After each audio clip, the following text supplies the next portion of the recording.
साथियों नमस्कार, स्वागत है आप सभी का। देखिएगा, पर्यावरण अध्ययन के लिए आपका आने वाले CTET, REET, MPTET, Super TET exam के लिए यह मोस्ट इंपोर्टेंट क्वेश्चंस का प्रैक्टिस पेपर है। आप इसे सॉल्व कीजिएगा। कितने क्वेश्चंस आप सही कर पाते हैं कमेंट बॉक्स में ज़रूर बताइएगा। और अपने दोस्तों को देखिएगा पसंद आए हैं तो लाइक कर दीजिएगा और शेयर करना है ज़्यादा से ज़्यादा। पहला प्रश्न चलेंगे। देखिएगा, क्वेश्चन आराम से पढ़िएगा, कोई जल्दी नहीं है। वीडियो पॉज करके भी आप सभी ऑप्शंस को केयरफुली पढ़िएगा और आंसर करिएगा। क्वेश्चन पहला है, प्रभावी शिक्षण के लिए जब छात्रों को छोटे छोटे समूहों में बांट लिया जाता है तो यह विधि कहलाती है। बताइएगा, चारों ऑप्शंस पढ़िए, आपका क्या आंसर रहता है। उसके बाद सही आंसर मैं बोलूंगा, उससे टिक कर लीजिएगा। तो यदि देखिएगा पहला ऑप्शन आप टिक कर रहे हैं, अनुवर्ग शिक्षण क्या होता है कि बच्चों को छोटे छोटे ग्रुप्स में 3 या 4 बच्चों का ग्रुप होता है उसमें बांट लिया जाता है और शिक्षण या प्रभावी जो शिक्षण है, इफेक्टिव टीचिंग है, उसका कार्य जो है पूर्ण करता है। पहला ऑप्शन टिक करना है। नेक्स्ट क्वेश्चन के लिए चलेंगे। धरती माता है और मैं उसका पुत्र हूं, यह भाव निम्न में से किस पर्यावरण क्षेत्र का है? बताइएगा। तो देखिएगा, जिसमें अभी आपका रिलेशंस हो, आपका संबंध बताया जाता है, जैसे माता है, पुत्र है, पिता है, इस तरह के जो संबंध है ये आपका सामाजिक पर्यावरण के अंतर्गत बताए जाते हैं। यदि आप बी ऑप्शन टिक कर रहे हैं तो बिल्कुल सही जवाब होगा आपका। यह जो क्वेश्चन है छत्तीसगढ़ टेट एग्जाम में पहले पूछा गया है, ध्यान रखिएगा। नेक्स्ट क्वेश्चन की तरफ चलते हैं। Laxmibai national college of physical education स्थित है कहां पर? बताइएगा। तो मध्य प्रदेश के ग्वालियर के अंतर्गत यह आपका जो फिजिकल एजुकेशन कॉलेज है स्थित है। ध्यान रखिएगा, पूछा जाता है एग्जाम में और एमपीटेट के लिए यह क्वेश्चन यहाँ पर वरदान साबित हो सकता है। आएगा क्वेश्चन, देखिएगा आपका वर्ग 3 एग्जाम के लिए। नेक्स्ट देखिएगा, पर्यावरण की प्रकृति पुस्तक के लेखक कौन है? बताइएगा। यदि टिक कर रहे हैं आप डी ऑप्शन, हमबोल्ट, बिल्कुल सही जवाब है। नेक्स्ट क्वेश्चन आपके लिए है, एक बालक जो संतुलन, सुथरेपन और स्वच्छता का अनुपालन करता है तो यह सूचक है कि बालक यहां पर रुचि का यहां पर प्रदर्शन कर रहा है, अभिवृत्ति है, प्रशंसा करेंगे हम उसकी, यह मूल्य। बताइए। तो यहां पर देखिए, संतुलन, सुथरेपन और स्वच्छता का अनुपालन करता है तो हमें क्या करना है? प्रशंसा करना है बच्चे की। ऐसा समझ में, सी ऑप्शन यदि आप टिक कर रहे हैं तो बिल्कुल सही जवाब है। नेक्स्ट है, यह क्वेश्चन सीटेट में आया है, देखिएगा। आवास निर्माण में समूहीकरण से क्या तात्पर्य है? बताइएगा। तो देखिएगा, कोई भी हम बिल्डिंग बना रहे हैं, घर बना रहे हैं, आवास का निर्माण कर रहे हैं, जिसमें समूहीकरण मतलब होता है कि कमरों की बेहतर व्यवस्था हो। बी ऑप्शन यदि आप टिक कर रहे हैं तो बिल्कुल सही जवाब होगा। नेक्स्ट क्वेश्चन की तरफ बढ़ेंगे। केंद्रीय प्रदूषण नियंत्रण बोर्ड की स्थापना कब हुई थी? तो सही जवाब दे रहे हैं, जल्दी से आपको टिक कर लेना है अपना आंसर क्या रहता है और सही आंसर मैं बोलूंगा तो मिलान करते जाइए। तो केंद्रीय प्रदूषण नियंत्रण बोर्ड की जो स्थापना है यह आपका 1974 में हुई थी। ध्यान रखिएगा, बहुत इंपॉर्टेंट क्वेश्चन। नेक्स्ट देखिएगा, पर्यावरण के प्रति जागरूकता का शुद्ध ज्ञान होता है। बताइएगा किसके माध्यम से होगा कि हाँ, हम पर्यावरण के प्रति सजग हैं, संरक्षण करते हैं पर्यावरण का, पर्यावरण को बचाने के लिए अपना जो मोटिव है उसको लेकर चलते हैं साथ में, पर्यावरण संरक्षण के प्रति हम हैं जिम्मेदार। तो ये शैक्षिक पर्यटन है, इससे हमें जागरूकता होगी।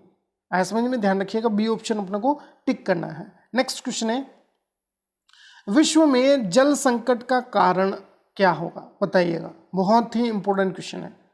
तो देखिएगा, नगरीकरण जो आपका पब्लिक है वह क्या कर रही है? शहरों की ओर पलायन कर रही है। तो जिस तरह से नगरीकरण बढ़ रहा है, शहरीकरण हो रहा है, तो जल संकट की समस्या भी आपका बढ़ रही है लगातार। जनसंख्या वृद्धि भी इसका एक मुख्य कारण माना जाता है, ध्यान रखिएगा। नेक्स्ट क्वेश्चन है, ब्रह्म समाज की स्थापना किसने की? यह क्वेश्चन उत्तराखंड टेट में आया हुआ है पहले।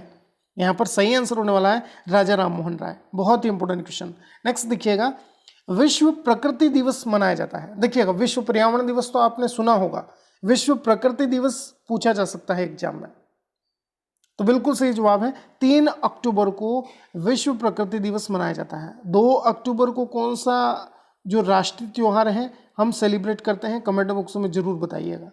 नेक्स्ट देखिएगा, क्वेश्चन नंबर 12 आपके सामने है, पर्यावरण संरक्षण हेतु अप्पिको आंदोलन किस राज्य में चलाया गया था? बताइएगा। तो बहुत इंपॉर्टेंट क्वेश्चन, अप्पिको आंदोलन जो है कर्नाटक में 1983 के लिए 1983 में पर्यावरण बचाओ आंदोलन जो होता है उसी टाइप का यह आंदोलन है, बहुत इंपॉर्टेंट है। अप्पिको आंदोलन पूछा जा सकता है एग्जाम में। कर्नाटक 1983 में यह जो आंदोलन है यह हुआ था, आपका ध्यान रखिएगा। नेक्स्ट क्वेश्चन है, प्रकाश संश्लेषण की क्रिया में हरे पौधे द्वारा अंदर खींचने वाली गैस कौन सी है, बताइएगा। हरे पौधे जो है फोटोसिंथेसिस या प्रकाश संश्लेषण की क्रिया या प्रोसेस को पूर्ण करते हैं, तो वो कौन सी गैस अपने अंदर खींचते हैं, ये पूछा है हमसे। कंफ्यूज नहीं होना है अपने को। तो यहाँ पर कार्बन डाइऑक्साइड यदि आपने ऑप्शन टिक किया है तो बहुत अच्छी तैयारी है और बहुत अच्छे से आपने क्वेश्चन को समझा है। नेक्स्ट क्वेश्चन है, पर्यावरण शिक्षण के लिए उपयोगी प्रायोजना विधि का जन्मदाता कौन होंगे। प्रायोजना विधि या प्रोजेक्ट विधि भी हम ऐसे कहते हैं, तो इसके जन्मदाता जो है यह आपके किलपैट्रिक होंगे, ध्यान रखिएगा। डी ऑप्शन अपने को यहाँ पर टिक करना है। नेक्स्ट क्वेश्चन है, परमाणु सिद्धांत के जनक कौन है, बताइएगा। तो सही आंसर दे रहे हैं आप सभी, जॉन डाल्टन जो है परमाणु सिद्धांत के जनक होंगे। नेक्स्ट क्वेश्चन आपके लिए है, निम्न में से कौन सा पर्यावरण अध्ययन का घटक नहीं माना जाता है, बताइएगा। मानव, वायुमंडल, सौरमंडल या जलमंडल। देखिएगा, सोच समझकर टिक करिएगा। तो पर्यावरण अध्ययन का घटक नहीं माना जाता है तो सौरमंडल को नहीं मानेंगे, ध्यान रखिएगा, बहुत ही इंपॉर्टेंट है यह।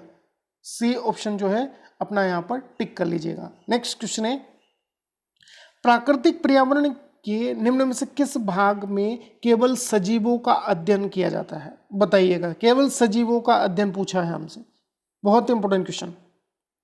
तो यहां पर जीव मंडल के अंतर्गत केवल सजीव जो है उनका अध्ययन होगा, ध्यान रखिएगा, बहुत इंपॉर्टेंट क्वेश्चन हो जाता है। एग्जाम में पहले आया है ये क्वेश्चन, रीट एग्जाम में पहले पूछा गया था ये क्वेश्चन। नेक्स्ट क्वेश्चन है, बिहार राज्य में लोगों द्वारा मधुमक्खी पालन शुरू करने की सबसे अच्छी अवधि कौन सी होती है, बताइएगा। तो देखिएगा, मधुमक्खी पालन का जो कार्य है बिहार राज्य के अंतर्गत अक्टूबर से दिसंबर के बीच जो समय है, अक्टूबर माह से दिसंबर माह के बीच का जो समय है वह सबसे आदर्श समय होता है मधुमक्खी पालन के लिए। कहां पर, बिहार में। बी ऑप्शन अपने को टिक कर लेना है। नेक्स्ट क्वेश्चन है, शिक्षण उद्देश्यों के भावात्मक पक्ष किससे संबंधित है, जिसमें कुछ भाव हो, कुछ सीख रहे हैं भावात्मक रूप से, ज्ञान, विश्लेषण, मूल्यांकन या चरित्रीकरण होगा, बताइएगा। तो देखिएगा, मैंने अभी बताया भावात्मक पक्ष जो है चरित्रिक विकास से पूर्ण हो सकता है, यह संबंधित है। डी ऑप्शन टिक करना है। नेक्स्ट क्वेश्चन है, प्रयोगशाला विधि का दोष नहीं है पूछा है हमसे, बताइएगा। नहीं है तो अधिक खर्चीली है, समस्त प्रकरणों के लिए उपयोगी नहीं है, अव्यावहारिक पद्धति है या इनमें से कोई नहीं, बताइए। तो प्रयोगशाला विधि का दोष नहीं है पूछा है हमसे, यहां पर देखिएगा अव्यावहारिक पद्धति नहीं होगा, दोष नहीं है तो अव्यावहारिक पद्धति नहीं है, यह व्यवहारिक पद्धति है। आए समझ में। प्रयोगशाला में क्या होता है, शिक्षक और बालक का संबंध होता है, शिक्षक जो भी प्रैक्टिकल है, प्रयोग है वो बताता है, वो बच्चा उसे पूर्ण करता है। तो अव्यवहार नहीं, व्यवहारिक पद्धति है, ध्यान रखिएगा। नहीं है दोष, सी ऑप्शन को टिक कर लेना है। नहीं को देखिएगा, ध्यान से पढ़ना है अपने को। नेक्स्ट क्वेश्चन है, विज्ञान शिक्षण के अंतर्गत प्रयोगशाला के माध्यम से बालक में विकसित होता है। देखिएगा, अब विज्ञान शिक्षण आप करवा रहे हैं, साइंस पढ़ा रहे हैं बच्चों को, और प्रयोगशाला आप ले जाते हैं बच्चों को, नियमित रूप से लेबोरेटरी ले जाते हैं, तो यहाँ से कौन सा जो एक गुण है बच्चे में विकसित होगा। तो यहाँ पर देखिएगा, बच्चे में तर्कात्मक कौशल और निर्णय लेने की शक्ति विकसित होगी, ध्यान रखिएगा। बी ऑप्शन अपने को टिक कर लेना है यहाँ पर। आए समझ में। नेक्स्ट क्वेश्चन है, कौन सी बीमारी दूषित जल पीने से फैलती है, एड्स, एनीमिया, टाइफाइड या टिटनस। तो बहुत सही जा रहे हैं। आपका देखिएगा, टाइफाइड जो है यह दूषित जल या गंदा जल पीने से होने वाली बीमारी है। नेक्स्ट क्वेश्चन के लिए चलेंगे, बीटी कपास क्या है, बहुत ही इंपॉर्टेंट और अच्छा क्वेश्चन है, पहले आया है एग्जाम में। तो बीटी कपास जो है एक ट्रांसजेनिक पौधा होगा, ध्यान रखिएगा, संकर पौधा नहीं है, ट्रांसजेनिक पौधा। यदि आप बी विकल्प टिक कर रहे हैं तो बिल्कुल सही जवाब है। नेक्स्ट देखिएगा, क्वेश्चन आपसे पूछा है, पर्यावरण अध्ययन की प्रकृति निम्नलिखित का समर्थन नहीं करती है, बताइएगा। तो देखिएगा यहाँ पर सबसे महत्वपूर्ण, बच्चे जो है बहुत सारे प्रश्न पूछे, पर्यावरण अध्ययन की प्रकृति जो है इस बात का समर्थन नहीं करती है। मतलब पहला ऑप्शन यदि आप टिक कर रहे हैं तो बिल्कुल सही जा रहे हैं, आया समझ में। इसके अलावा देखिएगा, बच्चों को खोज करने के लिए पर्याप्त स्थान मिले, ये आवश्यक है। बच्चे कम से कम गलतियां करें, बच्चों को एक्टिविटीज के माध्यम से कुछ सीखने को मिले, यह भी होता है। तीनों आपका फेवरेबल है, जबकि नहीं के लिए पहला ही ऑप्शन अपने को टिक करना है। देखिए टैग भी ध्यान रखना है, नहीं पूछा तो आपको विपरीत जो दिए हैं विकल्प, जो ऑप्शंस दिए हैं उनको भी ट्राई करना है आपको, आया समझ में। जो फेवरेबल है वो यहाँ पर आपका कतई आपका आंसर नहीं होगा, ध्यान रखिएगा। नेक्स्ट क्वेश्चन है, पर्यावरण अध्ययन शिक्षण के संदर्भ में राष्ट्रीय 5 चिड़िया की रूपरेखा एनसीएफ 2005 निम्नलिखित में से किसे प्रभावित नहीं करती है, बताइएगा। तो देखिएगा यहाँ पर प्रभावित नहीं करने को कहा है हमसे, तो तकनीकी शब्दावली से परिचय कराना, विषयानुसार उपागमों को विकसित करना, बच्चों के अनुभवों और संदर्भों से जोड़ना, या हस्तपरक क्रियाकलाप, जो हैंडक्राफ्ट या हैंडमेड जो आपका मॉडल्स हैं उनको आप कह रहे हैं। तो प्रभावित नहीं करती हैं, तो हस्तपरक जो क्रियाकलाप हैं उनको कोई भी यहाँ पर प्रभावित नहीं होंगे, वो ध्यान रखिएगा, बहुत इंपॉर्टेंट क्वेश्चन हो जाता है। नेक्स्ट क्वेश्चन है, निम्नलिखित में से कौन सा रोग प्रदूषण द्वारा नहीं होता है। देखिएगा कौन सा रोग पूछा है हमसे जो प्रदूषण के द्वारा नहीं होगा। तो देखिएगा मधुमेह जो शुगर है वह प्रदूषण के माध्यम से नहीं होता है, ध्यान रखिएगा। आज समझ में, यह जो है इंसुलिन की मात्रा बढ़ती है शरीर में, तब जो है आपका शुगर होता है, ध्यान रखिएगा। और इंसुलिन रिलीज कौन करता है, कौन शरीर में बनाता है, यह आप कमेंट बॉक्स में जरूर बताइएगा। नेक्स्ट क्वेश्चन है, पराश्रवित ध्वनि तरंगे निम्न में से कौन सुन सकता है। मानव है, कुत्ता है, लोमड़ी है या शेर है। जो अल्ट्रावायलेट जो रेज है, जो साउंड्स है, साउंड रेज कौन सुन सकता है, बताइएगा। तो जो कुत्ता है, डॉग होते हैं जो कुत्ता कह सकते हैं, वह आपका पराश्रव्य जो ध्वनि तरंगे हैं उनको सुन सकता है, ऐसा समझे। जो अल्ट्रासाउंड्स होता है वह कुत्ता जो है महसूस कर सकता है, सुन सकता है उसे। नेक्स्ट क्वेश्चन है, निम्न में से जैविक कारखाना किसे कहा जाता है, बताइएगा। तो मृदा को जैविक कारखाना कहेंगे, एनसीईआरटी से सिलेक्टेड क्वेश्चन है, यह पूछा गया है एग्जाम में पहले। नेक्स्ट क्वेश्चन है, निम्न में से कौन सा वनोन्मूलन का कारण नहीं है, बताइएगा। तो यहां पर देखिएगा वनारोपण, देखिएगा वनों को हम रोपित कर रहे हैं और पेड़ लगा रहे हैं हम, तो वनोन्मूलन का कारण नहीं है, डी ऑप्शन अपने को टिक कर लेना है। नेक्स्ट क्वेश्चन है, औपचारिक पर्यावरण शिक्षा का अर्थ है, बताइएगा क्या सही आंसर होने वाला है। औपचारिक शिक्षा में बता दूं आपको, ऐसी शिक्षा जो विद्यालय के अंतर्गत हमें प्राप्त होती है। अब इतना हिंट दे दिया है मैंने, क्या सही आंसर होने वाला है, टिक करिए। तो बिल्कुल सही है। देखिएगा औपचारिक पर्यावरण शिक्षा का अर्थ है प्राथमिक से उच्च स्तरीय शिक्षा, ऐसा समझ में, सी ऑप्शन अपने को टिक करना है।